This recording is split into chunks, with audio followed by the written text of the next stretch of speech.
जय हिंद। आप सभी जानते हैं कि इन दिनों युद्ध का माहौल चल रहा है पूरी दुनिया में। लंबे समय से युद्ध चल रहा है रसिया और यूक्रेन के बीच में, जबकि यूक्रेन के पीछे खड़े हैं पूरे यूरोपीय देश, नाटो के साथ अमेरिका और दूसरे देश यूक्रेन को सहायता दे रहे हैं और यूक्रेन लगातार रसिया से युद्ध लड़े जा रहा है। और रसिया भी कम नहीं है, रसिया भी लंबे समय से युद्ध लड़ने के लिए अपनी एक प्लानिंग बना करके युद्ध लड़े जा रहा है और आज तक युद्ध लगातार चली जा रहा है। इस बीच में अमेरिका ने अपने प्लानिंग के तहत बहुत सारे और दूसरे देशों पर सैंक्शन लगाना शुरू कर दिया और अपने देश की जो पूंजी को है बढ़ाने के लिए सिर्फ सैंक्शन नहीं बल्कि दूसरे देशों पर कब्जा करना शुरू कर दिया। अमेरिका ने दूसरे देशों के बहुत सारे कब्जे के अपने प्लान बनाए। उसमें सबसे पहले उसने वेनेजुएला पर कब्जा कर लिया और ग्रीनलैंड को बोलने लगा कि हमको ग्रीनलैंड चाहिए, और क्यूबा को भी उसने थ्रेट देना शुरू कर दिया कि हमको क्यूबा भी चाहिए। और इसी क्रम में उसने ईरान पर प्लान बनाया आक्रमण करने का और आक्रमण कर भी दिया। लेकिन ईरान के जो लोग हैं पूरा डटकर मुकाबला किए और आज तक युद्ध लड़ रहे हैं। बल्कि अमेरिका के साथ इजराइल भी युद्ध ईरान से लड़ा, लेकिन आज भी पूरी तरह से ईरान को हरा नहीं पाया। ईरान बल्कि अमेरिका के दूसरे देशों में मिलिट्री के जो बेस बने हुए हैं उस पर अपना आक्रमण लगातार किए जा रहा है। बहुत सारे देश जो कि अमेरिका के एयर बेस मिलिट्री के बेस बने हुए हैं वहाँ पर ईरान ने ताबड़तोड़ आक्रमण किया। और बल्कि ईरान ने बहुत सारे देश जो कि आसपास हैं और अमेरिका के सहयोगी देश हैं उन सब पर आक्रमण किया, खोल के आक्रमण किया, इजराइल पर आक्रमण किया। और इस तरह से यह युद्ध अभी तक चल रहा है और पूरी दुनिया में युद्ध का माहौल बन गया है। सभी देशों को तेल की और गैस की किल्लत होने लगी है, क्योंकि इस युद्ध के दौरान जहाँ से जो 7 कंट्रीज़ हैं जो कि तेल ओपेक बनाई है और तेल का सप्लाई करती पूरी दुनिया को, जो हरमुज है वहाँ पर ईरान ने अपना कब्जा करके बैठा हुआ है। तो सबसे मेन चीज़ है कि युद्ध के माहौल में हर देश अपने डिफेंस सिस्टम को मजबूत करने में लगा हुआ है। और इसी क्रम में भारत ने धीरे धीरे करके अपने डिफेंस सिस्टम को मजबूत किया और रुद्र रडार बनाया। अब कहें कि ये कैसा रडार है? ये सबसे अलग रडार है। यह एक ऐसा रडार है जो 5th जनरेशन के जो लड़ाकू विमान है उसको भी डिटेक्ट कर सकता है, उसको भी देख सकता है, और जब देख सकता है तो उससे डिफेंस किया जा सकता है। जबकि आपको पता है, जानना चाहिए कि 4th जनरेशन तक जो लड़ाकू विमान है उनको कोई भी रडार देख सकता है और उनसे डिफेंस किया जा सकता है बहुत आसानी से। लेकिन 5th जनरेशन दुनिया का एक ऐसा जनरेशन का सिस्टम है, ऐसा फाइटर विमानों का जनरेशन है जिसको कोई भी रडार देख नहीं सकता। इनको इनविजिबल कहा जाता है। मतलब ये रडार को अंधा कर देते हैं और मतलब कोई भी रडार इसको देख नहीं सकता। जब देख नहीं सकता तो ये आराम से आकर के उस देश में घुस करके उस देश की जासूसी कर सकते हैं, उस देश में बम गिरा सकते हैं, उस देश में फाइट कर सकते हैं, कुछ भी करके निकल जाएंगे। कोई देश इन फाइटर विमानों का कुछ नहीं कर सकता। एक तो 5th जनरेशन के जहाज बहुत तेज उड़ते हैं और दूसरा इनविजिबल होते हैं, क्योंकि इनके जहाज के ऊपरी जो कवरिंग होती है उस पर एक केमिकल की कोटिंग होती है, जिसकी वजह से जो रेडियो वेव आती है रडार की उसको एब्जॉर्ब कर लेते हैं और जिसकी वजह से जो रडार होता है अंधा हो जाता है, उनको देख नहीं पाता। जब देख नहीं पाता तो ये जहाज बहुत तेज़ी से आते हैं, किसी भी देश में जासूसी करके निकल जाते हैं या फिर किसी भी देश में जाकर के बम गिरा के चले आते हैं, कोई कुछ नहीं कर पाता है। और जिस तरह का 5th जनरेशन का जो लड़ाकू विमान है, पूरी दुनिया में 3 ऐसे देश हैं जिनके पास है। पहला अमेरिका है जिसके पास 2 फ्लीट बनी है, 2 प्रकार के लड़ाकू 5th जनरेशन के लड़ाकू विमान है, F-22 और F-35। जिसमें सबसे खतरनाक F-35 है। पूरी दुनिया का एक सिर्फ F-35 ही ऐसा विमान है जो वर्टिकली लैंड कर सकता है, मतलब हेलीकॉप्टर की तरह धीरे धीरे ज़मीन पर आके उतर सकता है और टेक ऑफ भी कर सकता है, धीरे धीरे ऊपर उड़ भी सकता है। इसको रनवे की ज़रूरत नहीं होती है। और उससे बड़ी बात यह है कि यह विमान बहुत ही तेज़ रफ्तार से उड़ता है।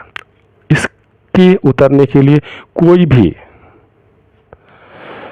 एयर कैरियर जो है, पोतवाहक जो जलपोत होती है, उस पर यह आसानी से उतर जाता है और इसकी वजह से ये बहुत घातक बन जाता है। पूरी दुनिया का सबसे घातक, सबसे महंगे विमानों में इसका नाम है F-35। लेकिन ऐसी बात नहीं है। हमारे जो पड़ोसी देश है चाइना ने इसका ठीक नकल करके J-35 बनाया है, जो हूबहू इसकी मॉडल भी सेम और सारी खूबियाँ भी सेम है इसमें। और इसके बाद आता है एक तीसरा देश जो कि 5th जनरेशन का विमान बना सका है, उसका नाम है रसिया। रसिया ने सुखोई Su 57 जिसको बोलते हैं, इस विमान को बनाया हुआ है, जो कि 5th जनरेशन का है। लेकिन रसिया भारत का हमेशा से मित्र रहा है। रसिया ने भारत से अपने सुखोई 57 के सारे टेक्निक्स को, जो टेक्नोलॉजी है, उसको शेयर करने का अपना समझौता बातचीत हुई है। और बल्कि रसिया चाहता है कि भारत से मिलकर के इस विमान का प्रोडक्शन भारत में ही किया जाए। इसके बाद ये तो बात हो गई कि भारत के पास विमान नहीं है 5th जनरेशन का, लेकिन भारत के पास जो 5th जनरेशन के विमान है उससे बचने का पूरा साधन उपलब्ध हो गया है।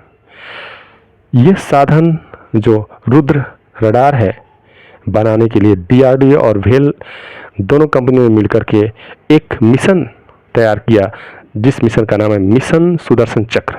इस मिशन के तहत दोनों हमारे देश की बड़े संस्थानों DRDO और भेल, भारत इलेक्ट्रिक लिमिटेड ने मिलकर के इसका निर्माण किया है। अब जान लेते हैं कि इसकी खासियत क्या है। ये पहली बात तो ट्रक पर लद जाता है और कहीं भी जा सकता है। मोबाइल है, कहीं भी किसी भी स्थान पर ट्रक के द्वारा ले जाया जा सकता है, आराम से कहीं भी इम्प्लांट किया जा सकता है। जिस क्षेत्र में ज़रूरत होगी वहाँ पर इम्प्लांट किया जा सकता है। दूसरी सबसे बड़ी बात है कि यह जो है किसी भी मौसम में -40 से +50 डिग्री टेम्परेचर पर बहुत बढ़िया काम करता है। मतलब हमारे लेह लद्दाख और इस तरह के बहुत ठंडे प्रदेशों में, कश्मीर जैसे प्रदेशों में जाकर के इसको बहुत बढ़िया इससे काम लिया जा सकता है, क्योंकि ये कम तापमान पर भी बढ़िया काम करता है। वहीं जहाँ इस तरह के ठंडे प्रदेशों में काम करता है, वहीं राजस्थान जो कि पाकिस्तान से लगा हुआ हमारा प्रदेश है, वहाँ पर भी इसको बढ़िया से इससे काम लिया जा सकता है, क्योंकि वहाँ पर तापमान बहुत ज़्यादा रहता है। राजस्थान में बालू होता है, आप सबको पता है कि बालू का तापमान गर्मी में बहुत बढ़ जाता है। तो हमारे लिए, हमारे देश के लिए ये बहुत बड़ा सिस्टम है, बहुत बढ़िया सिस्टम है, जो कि पूरे भारत को गर्व महसूस कराता है। अब जानते हैं इसके बारे में कि ये कैसे काम करता है। आप सबको पता है कि जो ये सिस्टम है, यह बहुत ही तेज काम करेगा और ये जो है कई सारे मल्टी ब्रांड पे काम कर सकता है। मतलब कई तरह की तरंगे इकट्ठा कर सकता है और 4D फिगर बना लेता है उस ऑब्जेक्ट का। दूसरी बात करते हैं इसकी खासियत की, तो ये जो है, जो कि जनरल रडार होते हैं, वो बहुत ऊपर उड़ने वाली ऑब्जेक्ट को पकड़ पाते हैं, देख पाते हैं, नीचे उड़ने वाले ऑब्जेक्ट को नहीं देख पाते हैं। लेकिन यह ऐसा रडार है जो कि लो एल्टीट्यूड पर बहुत नीचे उड़ने वाली फ्लाइंग ऑब्जेक्ट को भी पकड़ लेता है, देख लेता है। और सबसे खास बात जो इसकी है वो ये है कि यह बहुत सारी चीज़ों को एक साथ प्रोसीड कर सकता है।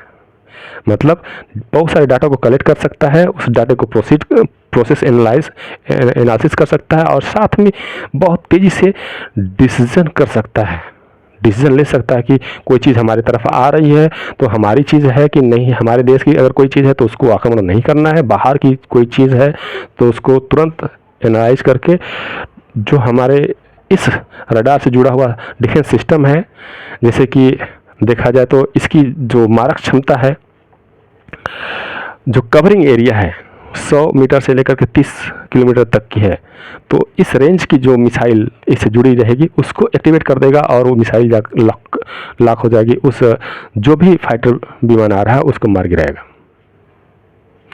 और देखा जाए तो ये सारी चीज़ें एआई के थ्रू की जाती हैं। और थोड़ी सी और बात कर लेते हैं इस रुद्र रडार की। तो ये रडार सबसे खासियत बात इसकी है कि यह पूरा जो सिस्टम लगा हुआ है 400-450 किलोमीटर के अंदर कोई भी इंस्ट्रूमेंट आता है तो उसको डिटेक्ट कर लेता है, उसको एनालाइज कर लेता है, और 300 किलोमीटर के अंदर आते आते पूरी तरह से डिटेक्शन उसका क्लियर कर देता है, इमेज वगैरह बना के रेडी कर देता है। और इसको डिसीजन लेने में तब तक वो ऑब्जेक्ट जहाँ इसकी कवरिंग एरिया वास्तव में 30 किलोमीटर है, मतलब 30 किलोमीटर के अंदर कोई भी चीज़ आते आते उसको मार के गिरा देगा, मतलब उसके अंदर कोई चीज़ नहीं आ सकती।